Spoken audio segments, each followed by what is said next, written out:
Alright, so I did 35 minutes flat, pretty much. And let's see how much we got done. I wonder how long it's going to take to do this whole thing. And if I even care to do the whole thing. Let's see if how much the wire wheel lasted. Oop, I got it unplugged and all. And the wire wheel still looks pretty good. I added the handle right off. I almost forgot I had it. But let's see. I did the tongue, this warped up, dented up tongue, like right off. On down to the end, I started sitting on the ground, did the whole hitch. I skipped this chunk, or that chunk around the wire, and where it was sitting on the brick right here at the end. I did both sides. Did down over here, and then I did this little bit here, and there, and there. That side piece was like the hardest thing to do because it likes to jump on you. And then I did this right here at the end, and then yeah, it reminds you, well, a lot of things like come up to mind right off the bat, and then your mind gets stuck on the same thing, or at least mine does. But like I went to school for welding, and then I went to school for drafting, and it reminds me how grateful I am that I got to experience a job straight out of tech school as an engineering designer, because I'm not an engineer, but as a technical designer for Gulfstream Aerospace instead of a welding job. And I might be a better smartass by now if I got the welding job instead. Because, well, doing this right here quickly reminds you of why welders are such smartasses. Just doing junk like this, and like butthole jokes come out like right off the bat. Like the first time you get a little tiny piece of metal stick in your arm or whatever. Woo! It's like your butthole squeezes up so tight, so quick. First time a piece of wire goes in your arm. I don't think it was wire. I think it was like loose rust or something. But like caught me right in the arm. Like, yee! Everything seizes up. And then like that, having a good, tight, strong grip on that thing at all times, both hands, is so essential. It's like doing this for a long time will get your arms real strong, I'm sure. But it reminds you of how when you run off the edge and it's rotating this way, right? You want to do this edge, not this edge. If you do this edge, it'll jump, and like it'll try to kill you, and try to break your arm. What else came to mind? It's just like I'm so grateful that I got to be an engineer and not a welder, over and over and over. That thought was stuck in my head. But yeah, that looks really good here. I wonder what it looks like here with more light. But either way, I know that's all I really care to do. Just get it nice and smooth and most of the paint off so that the next layer of paint will stay on better. I imagine it will help, right? I'd imagine. But either way, let's see if that took 35 minutes to do that chunk. And that's bigger metal.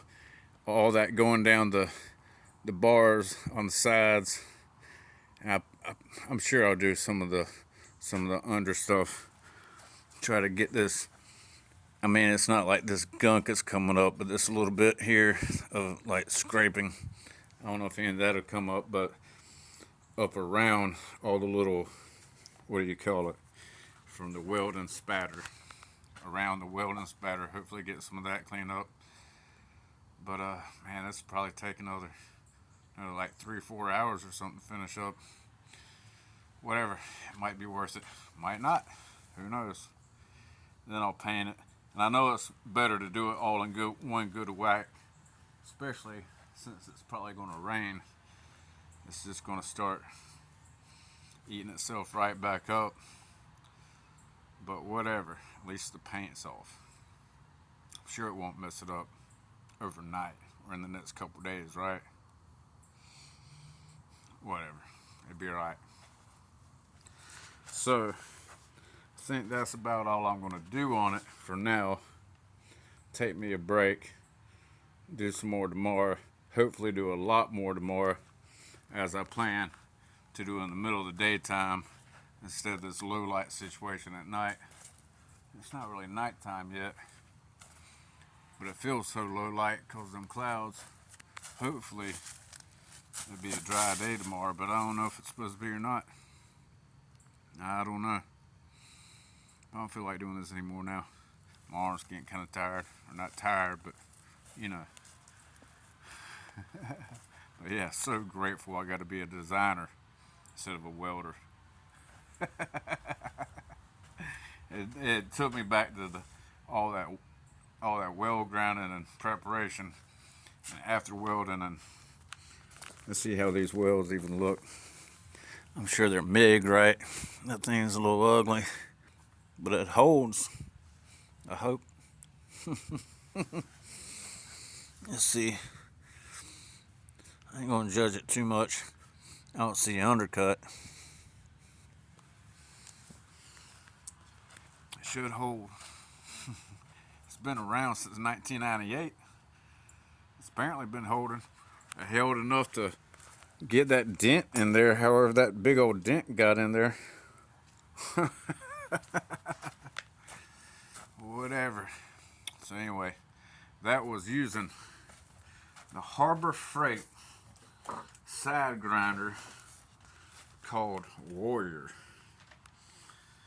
and a 4.5 inch wire wheel.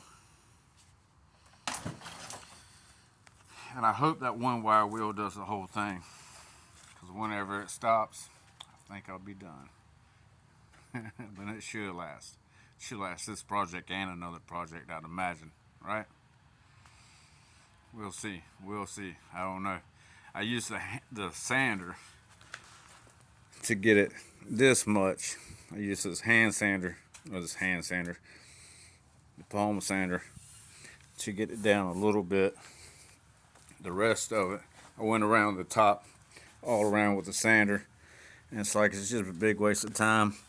This bottom part's a little nastier. It did take a good little bit out with the sander, but this wire wheel does so much better than the sander, especially where it has like dips, or where it's like taller on the edges than the inner side. It's hard to get that inside without the wire wheel. Even though it's flat, it's still higher on the sides than the middle. Even though it's quote unquote flat, it's not really flat. It cups or whatever, at least a little bit, enough to the sander don't get it. It's weird, but that's fabrication for you. So this was fun to a degree. I'm gonna take a break. So if you watched, go away. It's over.